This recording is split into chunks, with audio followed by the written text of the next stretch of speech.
Yes. So thank you for coming to my talk. The title of my presentation is Simulating Cloud Cavitation in a Venturi using Adaptive Mesh Refinement Techniques. My name is Dhruv, and the reason why there is not a doctor in front of my name is that I'm a fourth-year PhD student, and this work was done in collaboration with Dr. Ming Gay. He was a former student at our lab, and my advisor, Dr. Olivier Couty-Delgosha at Virginia Tech.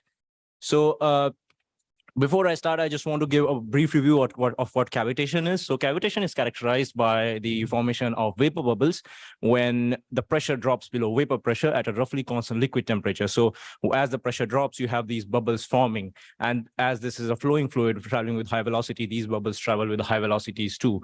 And once they exit that region of vapor of the low pressure, as you can see on the first and second image over a hydrofoil and propeller, they burst and they generate shock, and this shock can induce thermal stresses, and that can induce erosion damage on a propeller, something like this. Now, there are other performance degrading effects associated with that. So we have load asymmetry, vibration, noise. But just like today, how science is interdisciplinary, cavitation is also being utilized in well drilling for geothermal reservoirs, an alternative energy resource, and for shockwave lithotripsy, where kidney stones are disintegrated using a non-invasive surgical procedure where just a shock is used to disintegrate the kidney stones, spore dispersal in plants for pollination, and ultrasonic cleaning in chemical baths. And the final image is a super cavitating torpedo, and it's just cool. I just like showing it. So my work is more focused on cloud cavitation, which means that we don't see just one or two bubbles. We see a whole cloud of these bubbles. And here I have an experimental video provided to me by my colleague Ming, where the direction of fluid flow is from left to right. And what happens is at the inlet there, you see this incipient cavity, which grows bigger and bigger and bigger. And until the time where there's an adverse pressure gradient coming in from the opposite direction, from the downstream direction, which tries to break this cavity into two cavities. So the secondary cavity just detaches and then just goes downstream, where upon exiting the low pressure region, it just collapses and forms water. At the same time, the incipient cavity narrows back again, and then it grows back into an incipient cavity to let the cycle over and over again. So it's a very periodic process. And I have mentioned the shedding frequency here to show how periodic this process is. It keeps on happening. It's not like just one cycle and it's done. So modeling cavitating flows, which a lot of us here do here is CFD, and I also work in computational research. And it requires a coupling of a turbulence model and a cavitation model. And there are a lot of turbulence models in the field. There are a lot of cavitation models in research, but the coupling has to be proper. If there is a proper coupling, we will see something very similar to what we see here, as to we are able to reproduce the experiments in a computational simulation. Otherwise, we come across the worst enemy of CFD researchers, and that is divergence. And we don't want to see that. So my motivation to work on RANS models, and here I provide a brief review of what turbulence models are. I have an image taken from the book by Ting on the basics of turbulence, where we have turbulence scales defined as the cascade of energy from the largest scales to the smallest of scales, and dissipation happens from larger to small, from small to smaller. Now, there are basically three strategies to model it. We have either direct numerical simulation, or the DNS, where we just resolve every single scale. So can we use DNS to model cavitation? Well, unfortunately, it requires an extremely fine grid. Cavitation is an unsteady, highly turbulent multi-phase flow. So DNS right now is computationally way expensive to do it. It's computationally way expensive to do a DNS simulation of cavitating flows. All right, let's strike a compromise here. Let's come across the aisle and let's try to see if we can model the smaller scales up to a certain filter length, and then we can just resolve the larger scales, something which is LES, or large eddy simulation. So can we use large LES to model cavitating flows? Well, there have been some research studies which have done that, but the problem with that is LES requires a really high refinement near the wall. So when you have cavitation happening a little bit closer to the wall than expected, LES can also be computationally expensive. So now let's have the third approach, which is you just model every single scale, and at the end of it, average it out, which is RANS, Reynolds average, now your Stokes equation. Can you use that? Secondly, there is another technique which has been in the turbulence modeling field called hybrid RANS LES models, where they behave as LES models away from the flow, away from the wall, and the moment it comes near the wall, they behave as RANS models. So they're defined on the distance from the wall. So can we use these Rans and hybrid Rans LES models to model cavitating flows? Maybe. Well, at this point, you might think that turbulence modeling for cavitating flows is like your friend who is never okay with any idea. Do you want to eat at my place? No. Do you want to eat at your place? No. Do you want to go out? Maybe. Okay. What exactly do you want is very unclear. But so previous work, we have done some previous work. Ming conducted some extra PIV experiments for a cloud cavitating flow case, which I'm going to discuss about in the next slides, and obtained velocity, high fidelity velocity and turbulence data. And that QR code links to a paper he published a couple of years back. So feel free to read the paper. What I did on a numerical side was I conducted a comprehensive analysis of several Rans and hybrid Rans LES models to evaluate their ability to simulate cloud cavitation. We submitted that paper to a journal, but I also uploaded it on archive. So if you want to have a pre-screening read, feel free to scan the QR code. But the key takeaways from those studies were that before that, most of the standard models needed some kind of eddy viscosity dampening or an empirical correction or an eddy viscosity reducer to be able to simulate cloud cavitation periodically. We showed that standard models are able to reproduce cloud cavitation, periodic vapor shedding up to a certain extent. But when we compare them on a local profile scale with experimental data, they show large discrepancies.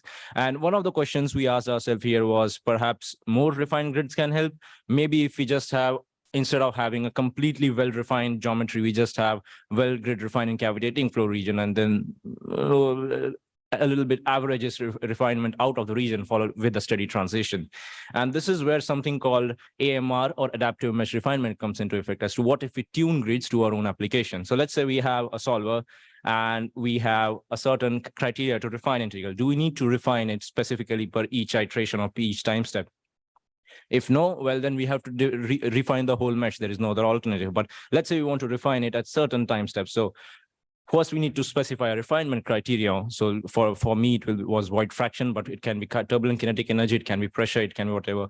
And then to a refinement engine as to what kind of level of refinement do we want, and how many cells do we want it to be refined? What is the maximum limit should it reach? Once we get that information, what we do is we use a mesh refiner, which is you basically cut the mesh, you specify where the most concentrated cells should be, and at the end there is a refinement tree which stores all this information for a steady transition and to just have a memory as to what is exactly happening. So the objectives of the study were to evaluate adaptive AMR techniques coupled with hybrid Rans LES models to simulate cloud cavitating flows and then compare them with experimental data and see if AMR does really help us in doing that. So the computational setup, and this picture is taken from Ming's paper. This is a venturi or a converging diverging nozzle geometry. So it has a throat height of around 10 millimeters and converging diverging angles of 8 and 18 degrees. The reason why we selected to work on a venturi was it has a very simple geometry to design as part of an experiment. It makes the flow almost immediately turbulent, and the sharp angle helps us to enable cavitation pretty well. So the platform, you can try to guess it. It rhymes with Chrome. And I think a lot of hype has been about this environment. I don't know for what reason, but there has been a lot of hype. It's OpenFOAM. The solvers we use are interface change foam and interface change DYM foam, where DYM foam stands for dynamic mesh refinement foam. So these are unsteady multi-phase solvers, which are isothermal. And they require, as I previously said, the coupling of cavitation and turbulence model. And I have the clip of the geometry in ParaView, and I'll talk about the colors later. The colors look pretty, but they have some meaning there. The throat height is 10 millimeters, but at the inlet and outlet, there's 21 millimeter height, and the total length is 250 millimeters. All dimensions here are in meters. So the cavitation model, we use a transport equation model, which basically governs on the same equations of mass and momentum. The only difference is in the void transport equation, there are two additional terms, M plus and M minus. What M plus is the vapor formation term or the evaporation term, and M minus is the vapor destruction term or the condensation term. And there are some assumptions associated with TEMs or transport equation models. That is, there is assumed to be no slip velocity between vapor and liquid, and both vapor and liquid have identical pressures. Now, the reason why we selected transport equation models is because they allow us to treat evaporation and condensation as separate processes. So let's say our numerical simulations don't match up to experiments, which is what sometimes generally happens, we can try to narrow down as to where the uncertainties are resulting, where we are having some problems. And across the literature, there have been several formulations of which of M plus and M minus. For this study, we have used the Merkel model. We tried with the Schnorr model also. It was a little bit unstable, and there has been more empirical coefficients devised for Schnorr model. But right now, all the studies have been done with the Merkel model. And the some more additional details. So right now, the results I show you are with detached eddy simulation. It is a very interesting hybrid RANS LES model, which behaves as LES away from the wall and RANS near the wall based on a transition switch function. The moment the switch changes, the distance from the wall increases, it immediately switches to LES model. Our initial mesh is 3.3 million cells. This is 3D. But we encourage our AMR to reach up to a maximum limit of 8.4 million cells. And the setup is run in 3 regimes successively. So initially, we have a no cavitation regime to mimic a steady turbulent flow. And then where both the constants are made 0. Then we have a sinusoidal ramp that brings it up to a full cavitating regime. And then we have a full cavitation regime. So here, our comparison and analysis is, of course, conducted completely on the fully cavitating regime. And here our aim is to produce the same mean cavity length we saw in the experiments. So we try to adjust the pressure at the outlet accordingly, so that if we increase the pressure at the outlet, the cavity size will definitely decrease. So the results, and this is a movie. I hope I can show this movie. I don't know if it, yeah, it's working. So here, so here the blue region is the vapor region and the red region is water. So all across the venturi, there's just water, but at the throat, you see this vapor. And these are the clouds or bubbles or the cloud cavitating flows, which I have been very, very excited about right now. And as right now, there's an incipient cavity already developed around the throat. It's getting bigger and bigger. And there is a certain point where the cavity will just become large. And if I just fast forward it. So it has become, it's at its largest size, and then it will immediately disappear and detach. It will detach, the secondary cavity will go downstream, and it will disappear as it exits the low pressure region, as I explained before. And then there will be a new cavity. So this will be a periodic process happening throughout. And I just wanted to take a picture here. So I don't know if from the far it looks as well, but here's a picture of just the grid wireframe format in ParaView. And if you see the red zone, the cells can be seen pretty well, but in the blue region, the cells are very well refined. In fact, it is very difficult for me to zoom in because the moment I zoom in, I can't see the red cells. So AMR is working pretty well, but there have been some drawbacks with that, which I will start discussing now after this. And now we go on the most fundamental part, the local analysis, where we plot probe stations and compare turbulence data with experiments at 1.5, 3, 5, 10, 15, 20 mm. As you can see on the profiles, all of them are in the cloud cavity region. So if we get whatever dynamics we are getting, we can use that to understand the cavity dynamics happening in the simulation and the experiments. So to compare the effect of AMR, I also ran a non-adaptive mesh calculation, the DES model, just 3 million cells, just to see how AMR aids my stress data. So right now I have the U prime, V prime, the Reynolds stress data. The red dots are the experimental plots. The green is the DES without any AMR, and the blue ones are with AMR. And from left to right, we go upstream to downstream. Upstream, we see across the whole scale, we see, first of all, that the non-adaptive mesh is completely over-predicting the Reynolds stress data. In fact, we are not even getting a decent global pattern. We are just getting a really high over-prediction. Upstream, when we use adaptive mesh refinement, the magnitudes are very similar. The shape is a bit similar to the experiments, but this consistently worsens downstream. In fact, downstream, we are completely out of the record of the charts here. And there have been some problems with this. If you look at the turbulent kinetic energy also, I will try to explain some more about it.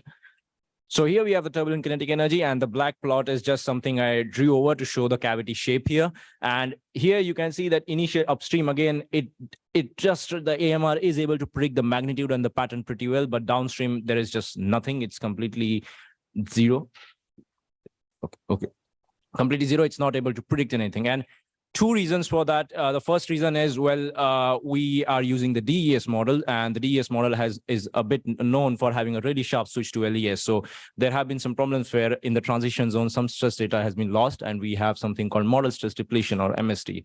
The second reason we are trying to locate is that maybe at the downstream region, the grid has not been sufficiently refined enough to have proper accurate data. Some other takeaways, AMR does seem a very interesting technique to conduct 3D calculations with grid refinement, but there have been significant discrepancies, as I showed, and contrary to other studies, it does not give us the time advantage that it gives other studies, because AMR requires us to have a lower time step, and thus is computationally way slower. At the same time, there have been some other future work. So right now we are refining the grid at every 10th time step. We are running studies to refine the grid at every 50th and 100th time step to see if that helps us speed up the calculation. We intend to run more grid-dependent models and more improved models like the delayed detached eddy simulation and the IDDES and the PANS model, which seem to show more promising results, and maybe just take a completely different direction, where we try to define CFD by running models driven by experimental data, so-called the data-driven modeling section.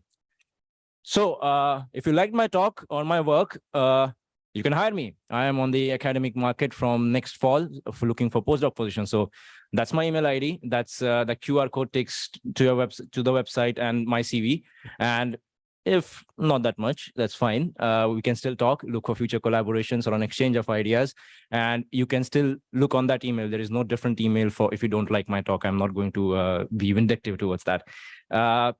I'm thanking you. I'm open to any questions, and I hope that may Convergence be with you, because it was not with me for a very long time.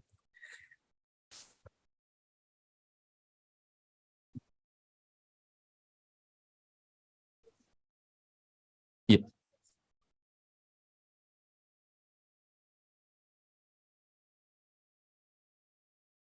Mm. So I tested DES, the DDES, the IDDES, the PANS, the filter-based model, the FBM method, which is from, I think, Dr. Wang's paper from 2003. I tested those models yes. None of them. I'm sorry, it was a very negative take, but none of them on the local scale, none of them on the global scale, all of them could reproduce periodic shedding. Yeah, thank you.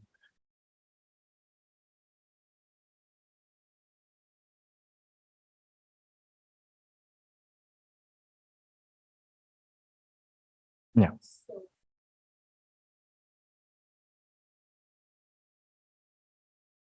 Yes.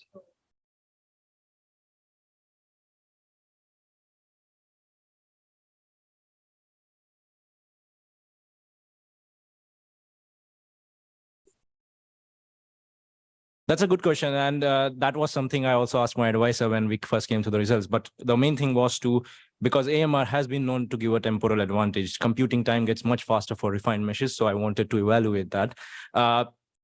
We have to try with other models to come to that conclusion as to, do we really need AMR, or does without AMR, it's giving us better results or not? So we have to do more studies on that. Thank you. Hello, everyone. I'm Niloufar from TU Darmstadt. Today, I'm going to present our work together with Holger Marshall on direct numerical simulation of bubble formation and dynamics in water electrolysis. With this, I come to our motivation that our goal is to remove the bubble efficiently from the electrode surface. There are many issues regarding the bubble generation, such as not having enough bubble generation sites on the electrode, or a slow bubble formation. And all of these issues motivated us to want to take a closer look into the physical chemistry of the bubble formation at the electrode, and want to investigate how things like Marangoni effects or roughness or electrogeometry and things are affecting the bubble evolution process. And here you will see the three stages of the bubble evolution. The first one is the nucleation, when the bubble is forming in the cavity or the crevice on the electrode surface.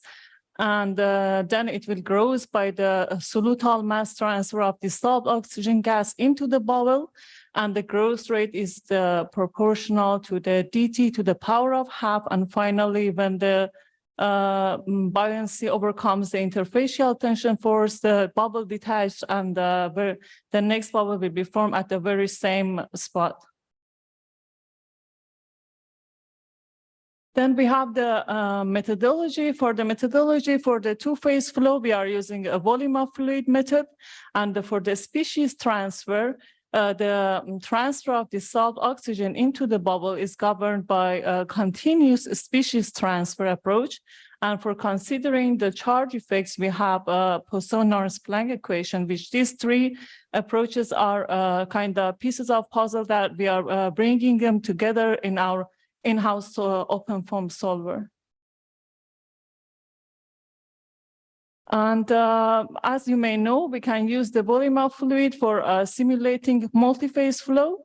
And here, all the variables and equations are expressed in their single field formulation. And that means that we don't have one set of equation in one phase and one in another. We have just one set of equation for the full multi-phase system. And we have an extra term, additional term here, which is the tension force due to interfacial tension between two phases. And we can couple the multi-phase flow with the reactive transport by using the continuous species transport approach, which is also using the single field method for representing the concentration of the species in the mixture.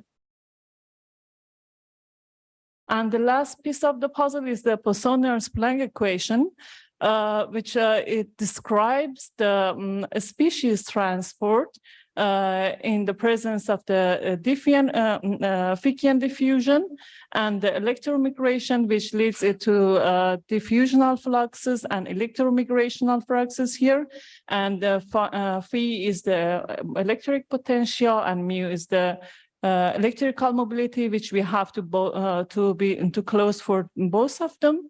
And for the mu, we are using the Nernst-Einstein relation, as you can see here. And for then completing the electrolyte modeling for the electrically driven flow, including the electrochemical conversion of species, we need to couple the Nernst-Planck equation with the Navier-Stokes equation. And we have an additional term here, which is volumetric electric force density, which is equal to minus rho e the gradient phi, and rho e is the charge density and phi is the electric potential. And now, enough with the equations. I would like to show you an overview of our EDF interreactive transfer foam. On one side, on dependencies, we have a geochem foam, which we are using, which it has thermophysical models, reaction thermo, and different for different mixtures. And we are using basic two-phase multi-component transport mixture for the transport of the species. And on the other side, we have EDF models from Rio tool, which is for different electrically driven flow models like NO model or Nernst-Planck model, and probably we will add more models to the EDF models later. On the left side, you see the EDF interreactive transform solver, which we are, as you can see, we are solving for the Y equation, U equation, and P equation by the Pimple loop. And at the end, we will correct for the electric terms.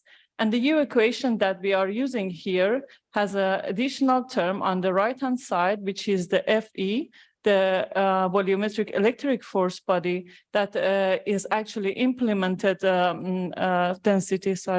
electric force density, which is implemented in the Nernst-Planck model. And then after calculating, it is returned to the momentum equation. Here you can see the FE function in more details, which is implemented in the Nernst-Planck model, which is a Nernst-Planck EDF equation type. And FE, as I showed you in previous slide, is equal to minus rho E to the gradient phi, and rho E is here calculated. For all the species, rho E is equal to F sigma Ci, Zi, and F is the Faraday constant, Ci is the concentration of the species, and Z is the charge of the species. As you can see, for all the species, we loop over all the species, calculate the rho E, and then we have to solve for the phi. And that depends on the psi contribution. Do we have intrinsic potential or external potential? Do we have extra electric field? And considering all of that, we will solve for the phi. Then by having the phi and rho E, so we have the Fe here, which is our electric force, and it's solved. And then it goes back, as I showed you in the previous slide, it goes back to the momentum equation. And for the div-Jm, here is our electromigration flux. And for that, we are calculating the Cf, which is within our Nernst-Einstein relation. And here we have the diffusion coefficient and the valence. And for the diffusion coefficient, we are assuming that charged species are only in one phase. We don't have charged species in the gas phase. So we only consider the diffusion coefficient of one phase. And then we are getting the concentration, the molar concentration of the species, and assembling a molar species migration matrix, and finally calculating the electromigration flux.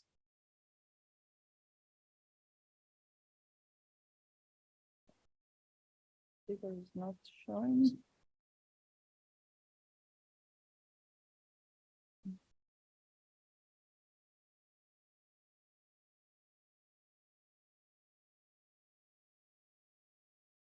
I can open the. Oh.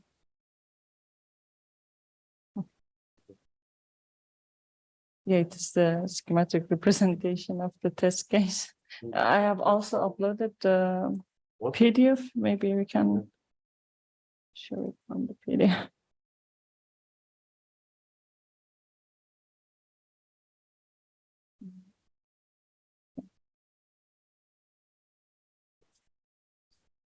But I have also checked it before it was showing. Oh, Yeah. Okay. try to explain it. Okay. So there was a schematic representation of our test case, which is a 2D cavity test case with the flow coming from the left to the right, from inlet to the outlet, with the constant velocity of the 0.05.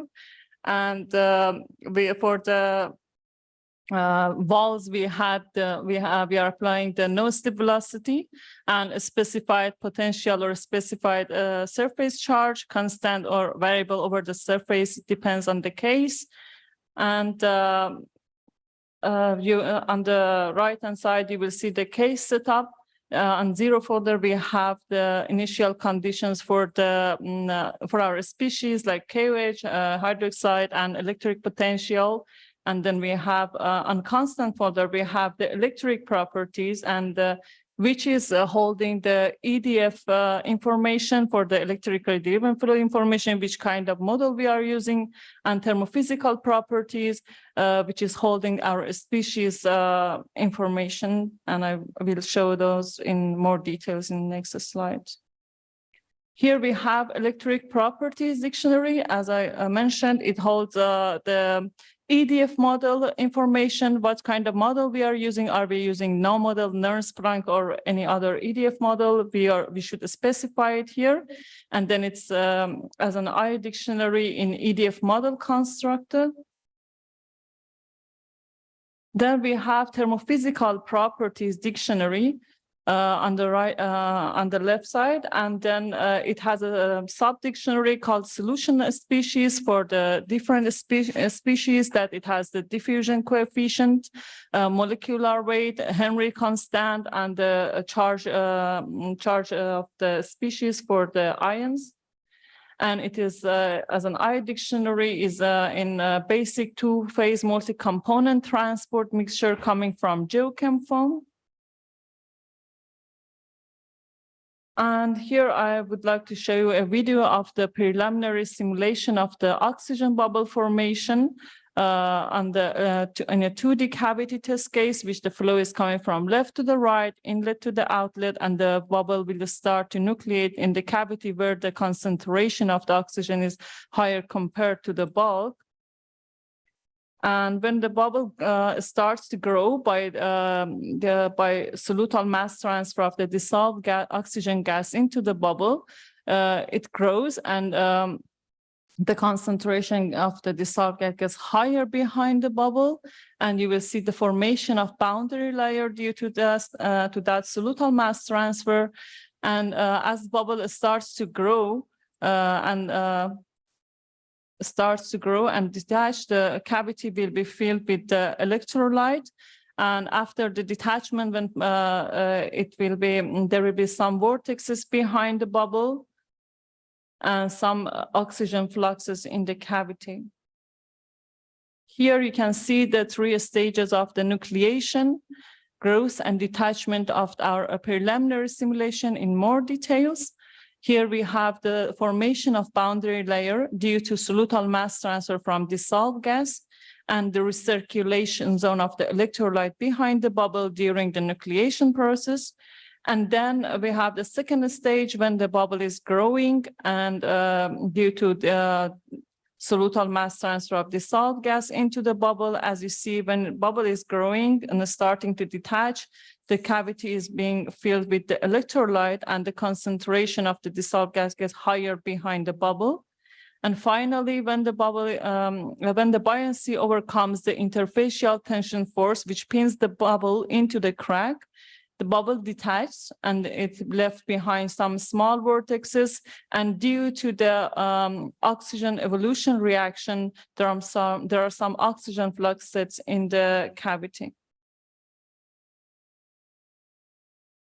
And the last but not the least is the next step that we are planning to take. We are going to apply the Butler-Volmer boundary condition for calculating the current density.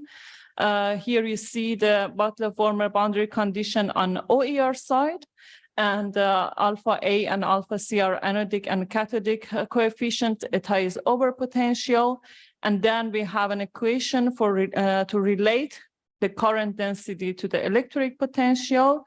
And the last equation is relating is between the electric potential and overpotential and a prescribed constant called phi1, which is electric potential plus a standard potential. With these 3 equations, we have 3 sets of 3 equations, which is a set of coupled equation for 3 unknowns of the current density and overpotential and electric potential. Which really needs to some precise consideration to be solved, and some root finding algorithms, and we are trying to apply it as soon as possible.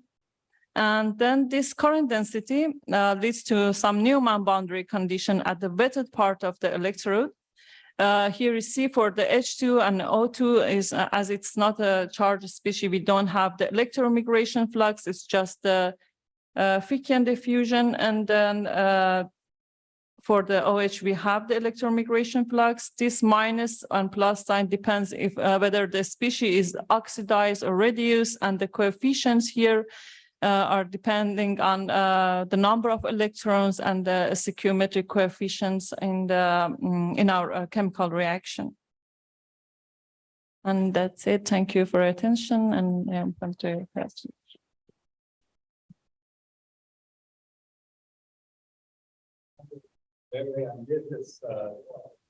Thank you.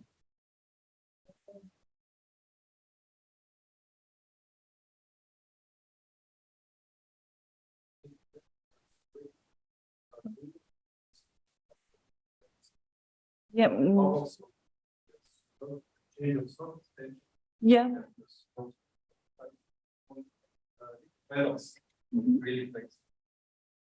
Do you mean the bubble deformation or?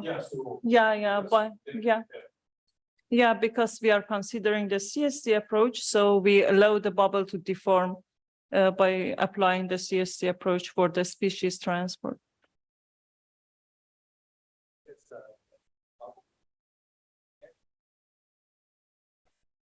When the buoyancy overcome the yeah.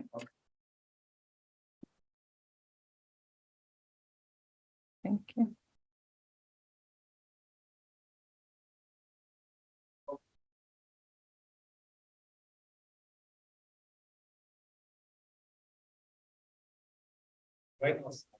I know, but that's we didn't consider Reynolds number, and there's no Reynolds number.